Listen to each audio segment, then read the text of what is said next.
Janasena అడ్డుకున్నందువల్లే Visakha steel plant ప్రైవేటీకరణ ఆగిందని, కేంద్రం భారీగా నిధులు విడుదల చేసిందని పవన్ కళ్యాణ్ చేసిన వ్యాఖ్యలకు కౌంటర్ ఇచ్చారు బొత్స సత్యనారాయణ. ఇప్పుడు స్టీల్ ప్లాంట్ ప్రైవేటీకరణను అడ్డుకునేందుకు కూటమి ఎంపీలు ఉప్పు కారం తినకుండా ఏం తింటున్నారని ప్రశ్నించారు. పౌరుషం చేవ ఏమయ్యాయని డిప్యూటీ సీఎం పవన్ ను ప్రశ్నించారు బొత్స సత్యనారాయణ. మీరు కనుక నిలబడకపోయినట్టు ఏం జరిగిన విశాఖ ప్రైవేటైజేషన్ అయిపోయేది, కానీ ప్రైవేటైజేషన్ ఆపాం మనం. విశాఖ ఉక్కు తెలుగు ప్రజల మనోభావాలతో కూడుకున్నది అని తెలిపిన మొదటి పార్టీ జనసేన. 31 అక్టోబర్ 2021లో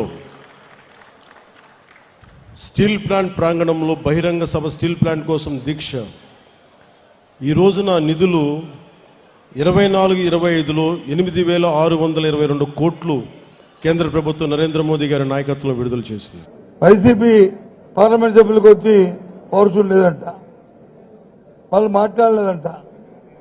ఆ రోజు వచ్చేట ఉప్పు కారం కావాలంటానికి ఈ నాయకులు వచ్చి పంపిస్తారంట ఉప్పు కారాన్ని. ఆ రోజు మాట్లాడానికి ఇప్పుడు వైసీపీ 20 మంది పార్లమెంట్ సభ్యులు ఏం తింటున్నారు, వాళ్ళు ఏం తింటున్నారు, ఏం మాట్లాడుతున్నారు, అక్కడ ఎందుకు మాట్లాడట్లేదు? ఆ రోజు నువ్వేం చెప్పావు? ఉప్పు కారం అన్నావు, మరి ఇవాళ ఏమైంది? ఉప్పు కారం ఎవరికి పంపిస్తావు? ఇవాళ ఉప్పు కారం ఎవరికి తినిపిస్తావు? ఉప్పు కారం ఏమైంది? మీ పౌరుషం ఏమైంది? మీ తాలూకు చేవ ఏమైంది? మీ తాలూకా కార్యక్రమం అడుగుతున్నాం.